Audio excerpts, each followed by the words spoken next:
Good morning. Thank you so much for joining us today on LLC. We have a great topic I'm so excited to dive into here. And we have Mr. Bill Paul that is joining myself and Nathalie today. Hi, Bill. Hi, Nathalie. Good morning. Oh, Thank Nicole. you. Thank you guys for wanting to talk on this topic. Bill, you posted an article, a couple weeks ago, a week ago, Yep. and I read it and I was like, oh, it's just such a great share. It was an article that we'll share in the links, and it's noted as "Why do so many incompetent men become leaders, and what can we do about it?" So, Bill, how did you find this article and talk about what it's going through listed out here for us? Thanks, Nicole. I have long held a theory that women were better at men than in freight forwarding. And I look back over my 51-year freight forwarding career, and I look at some of the people that I've encountered, and don't get me wrong, I've encountered some great men, but I've encountered some amazing women who never really hit the high spots. And as I look at my hiring track record, if I leaned towards one gender more than the other, it was women. I felt women were better suited to logistics because of their soft skills.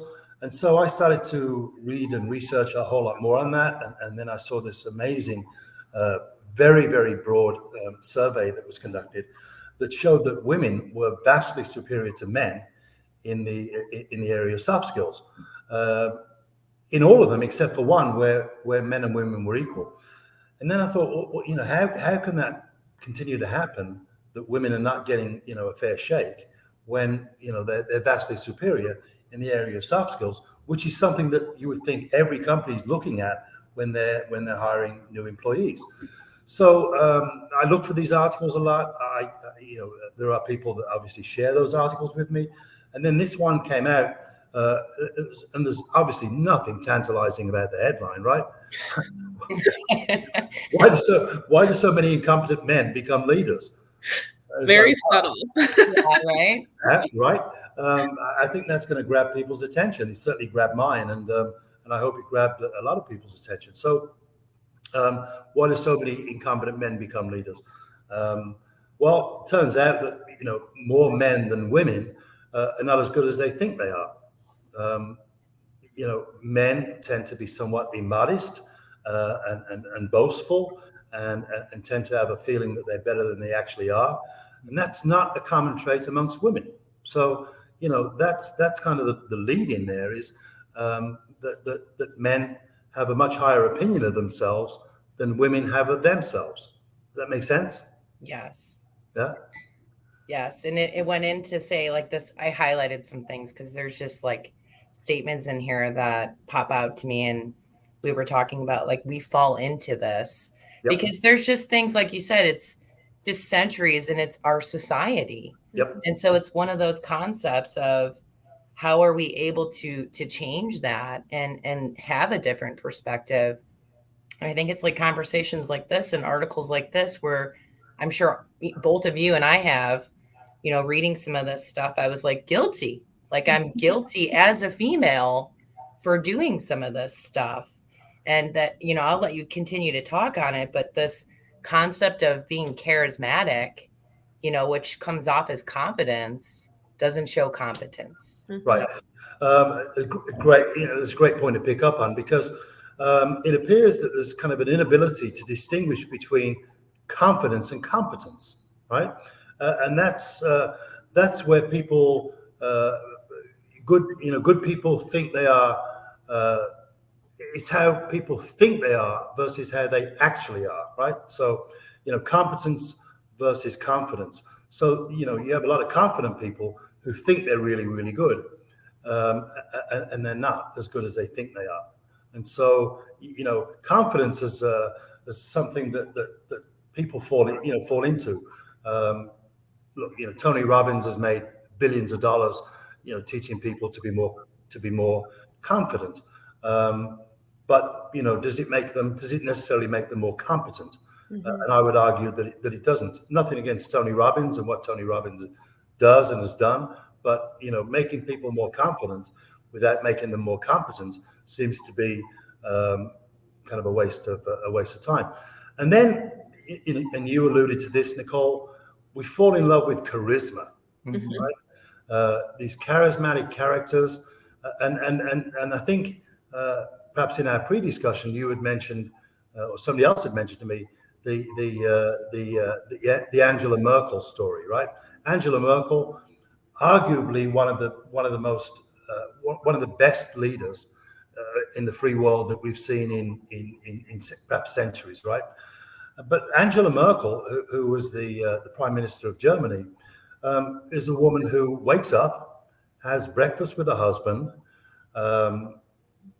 goes to meetings well prepared, listens to people without interrupting, lets them talk, makes rational decisions, and doesn't have any scandals associated with her.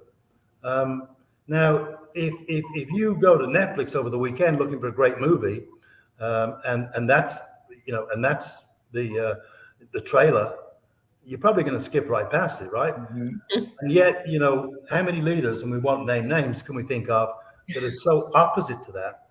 That are all about themselves, and they're all, and there's so much scandal attached to them, and yet, their competence levels are ridiculous.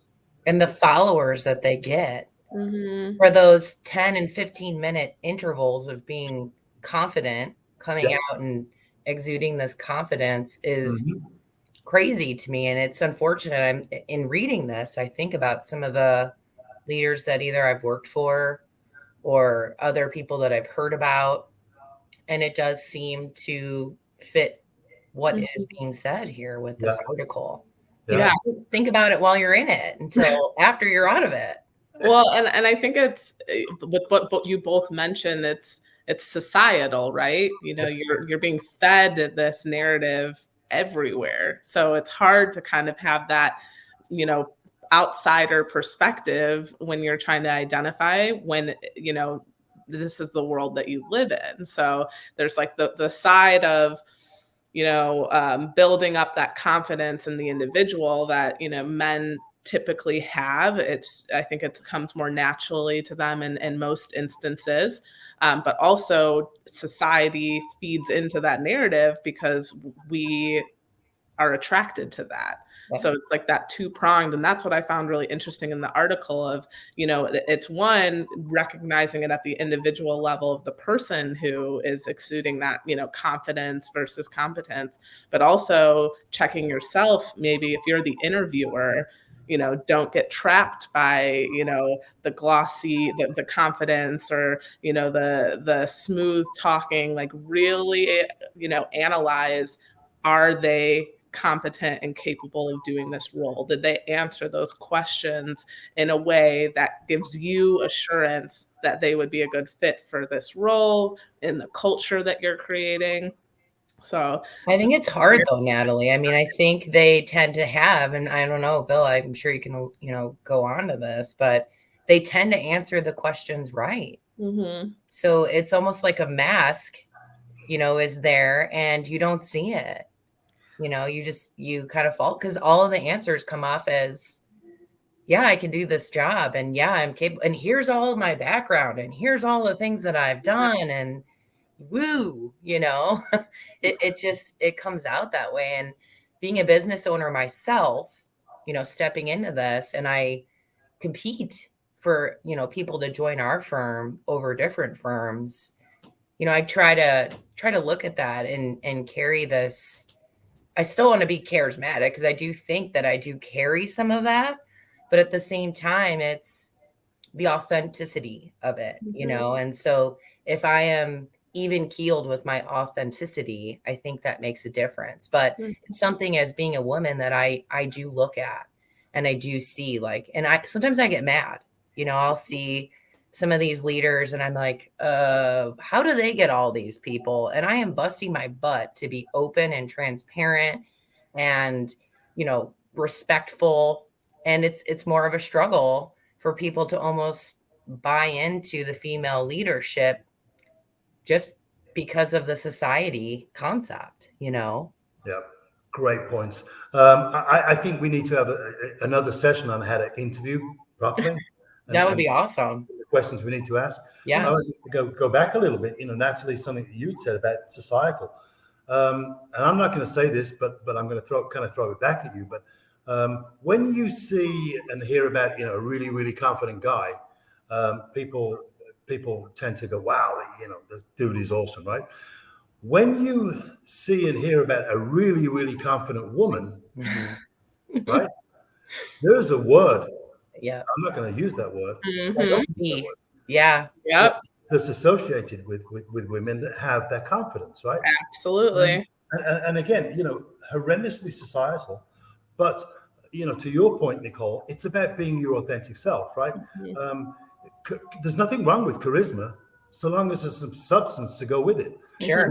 If you're all style and no substance, then you're nothing, right? Right. It's all sizzle and no steak. There's got to be some substance there. Right.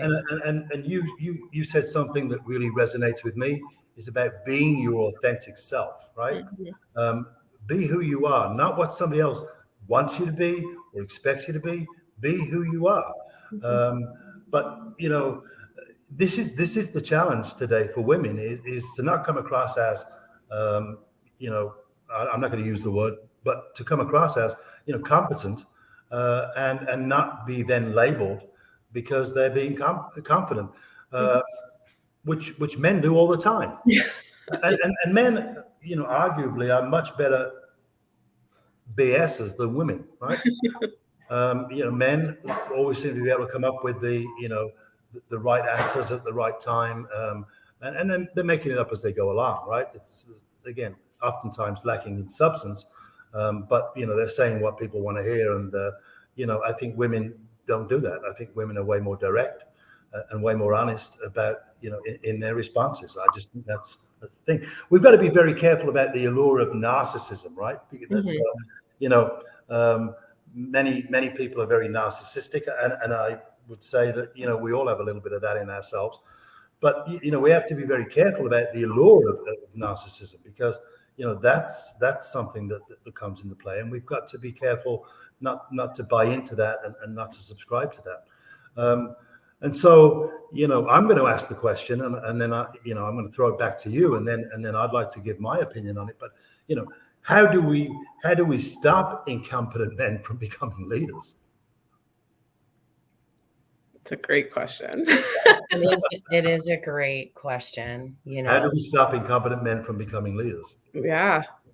I mean, I think from my perspective, being a individual contributor for a company, I think that, the role that I would want to play in that is being open and having an open dialogue with my team, on, what we are looking for and what qualities we need to be cohesive in our work environment.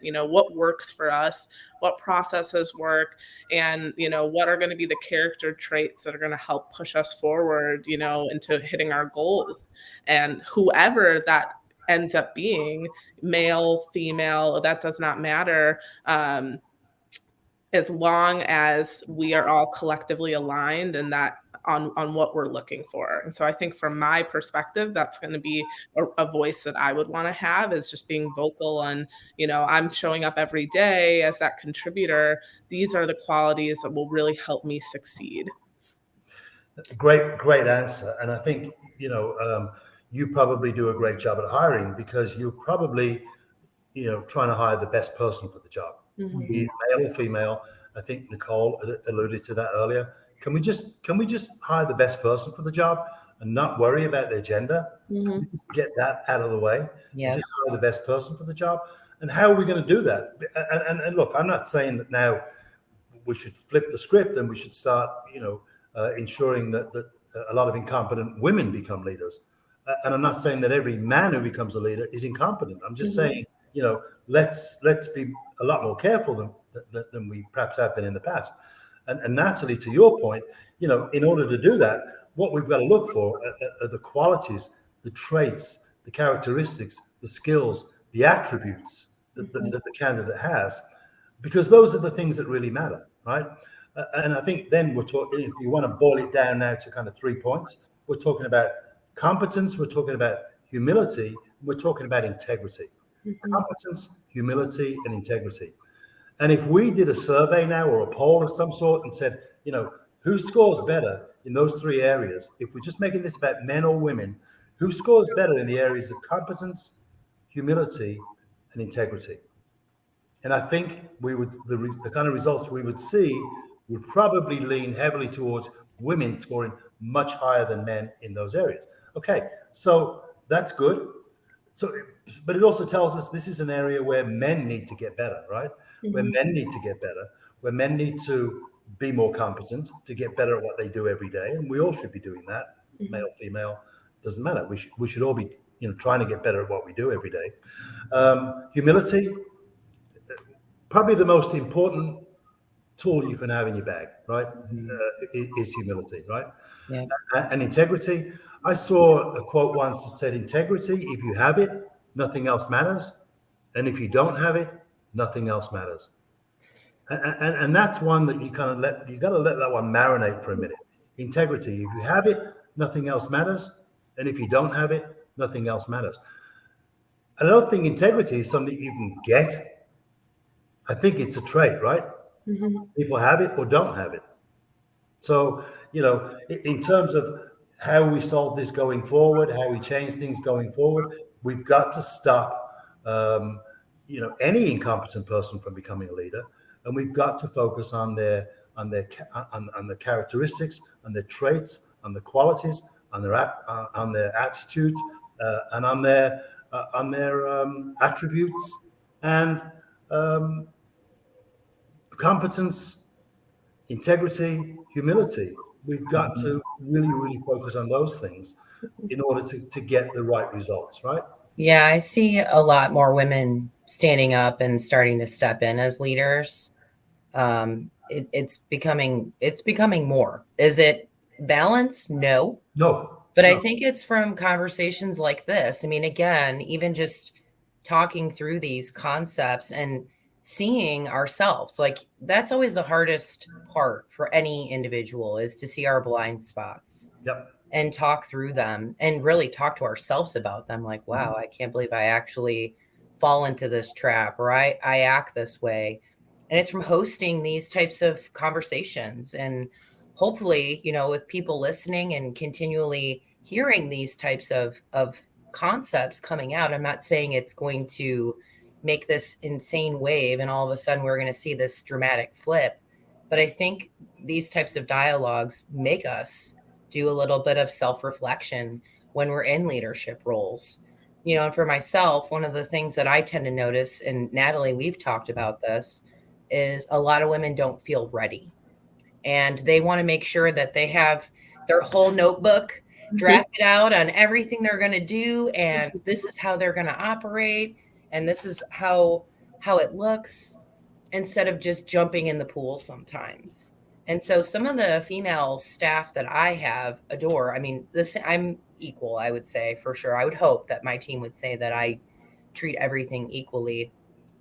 I do push a little bit more on the females too, just to keep reminding them of their capabilities, and I think that's where leaders need to kind of open up a little bit and go, I do see the integrity. I do see the competence. I do see everything that you're speaking of, but how do I get these individuals, whether it's female or male, sometimes to see that of themselves and kind of help them raise the bar of themselves. And so that's one of my missions in opening and hosting LLC, and trying to create that leadership mindset for women, but also with people that I interact with on a daily. I will be honest to go, you can do this, because I identify it. And when you work closely with people, you can see it. And sometimes they just can't see it. And it's almost like a intimidating, scary spot to step in sometimes as a female. That's when the true art of leadership comes in. For you as a business owner, that you have to hold somebody. You may say, look, it was scary for me, right? the first time, the second time, I didn't want to do it, but the third Right. time I did it, right? Mhm. I had somebody who held my hand and walked me through it, right? Yeah. So metaphorically, I'm going to hold your hand and I'm going to walk through. I'm going to go through it with you, right? So I'm going to be there for you, and maybe you'll trip, maybe you'll fall, but I'm going to help you, right? And so it's having those conversations, and it's being the authentic leader Right. that is, engaging with your employees and holding their hand to get them where they're going.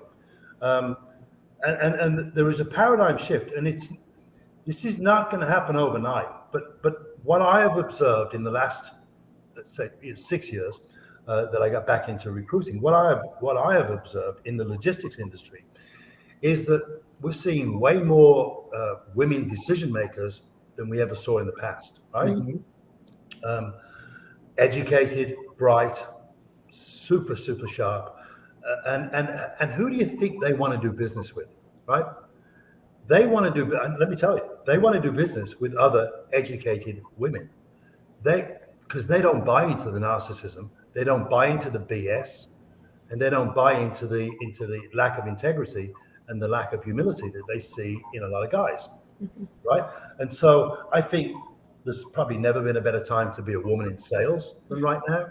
I think there's never been a better time to be a woman in business than right now.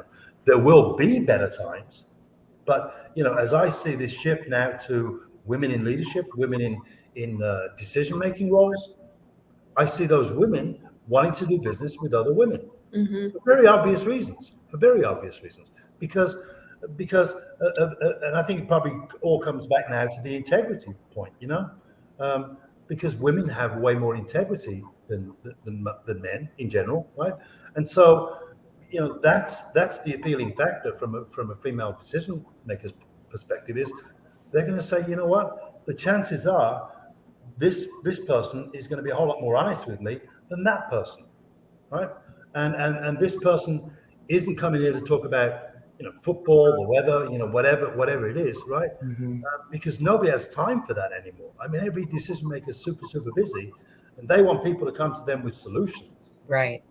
There's no time for the chit chat. There's no time these days so much for even the relationship building, because so many of us these days are doing what the three of us are doing right now, which is a Zoom call or some kind of video conference.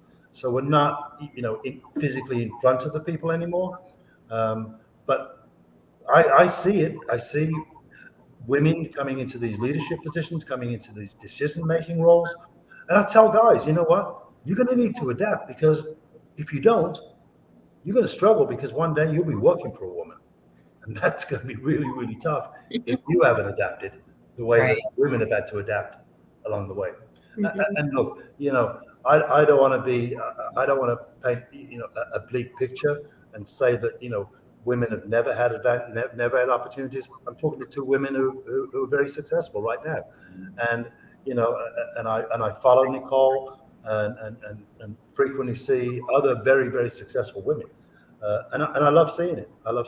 And frankly, I love seeing some successful guys as well. I love it, to the extent that they are competent, and then they didn't just get the job because they had charisma.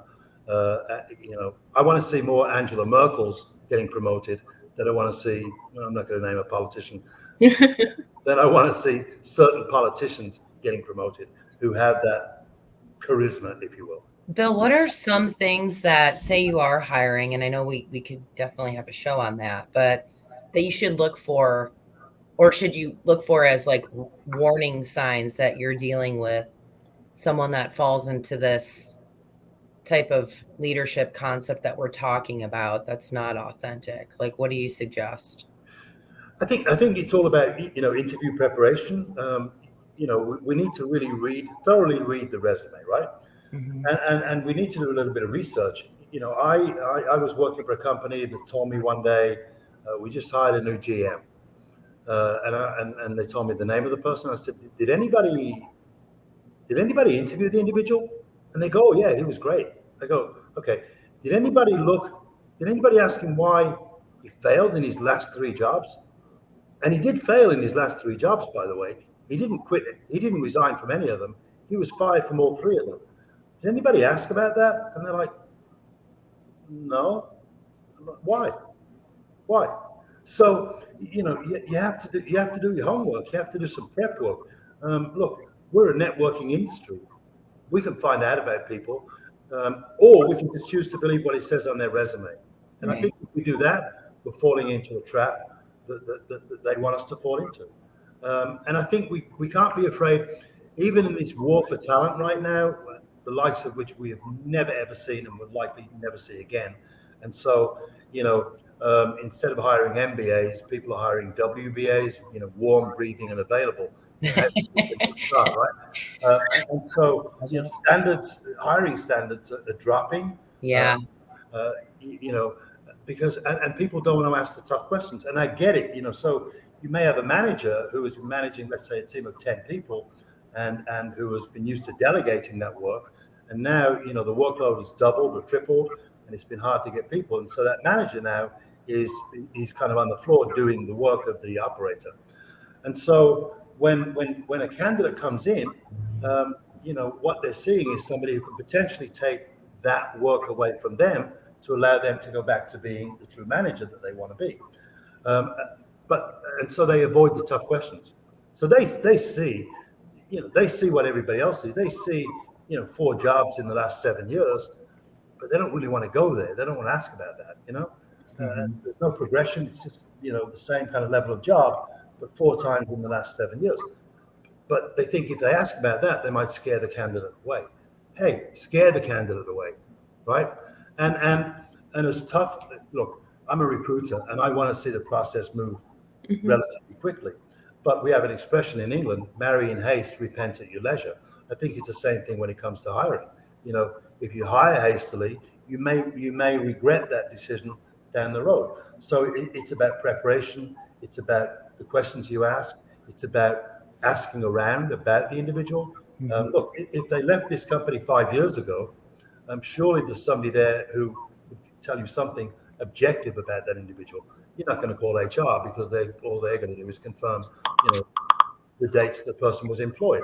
But there's other ways you can check.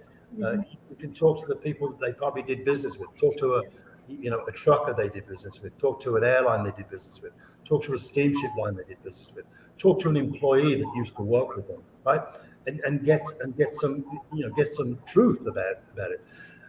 Nicole, you said right at the outset, nobody's going to go to an interview not ready to BS or say all the right things, right? Right, you're getting their best self right there. Yeah. But we also need to look back on example. We want examples of their success, right? So when they say, well, I increased business by 17.4%, great, fantastic. A lot of interviewers are going, wow, you increased business by 17.4%. That's fantastic. Instead of saying, how did you increase business by 17.4%? Exactly. Right. What did you do for that to happen? So tough questions, a lot of preparation, and some detective work. You've got to dig a little bit into the person's past to find out, why they're interviewing today, and what their real past is.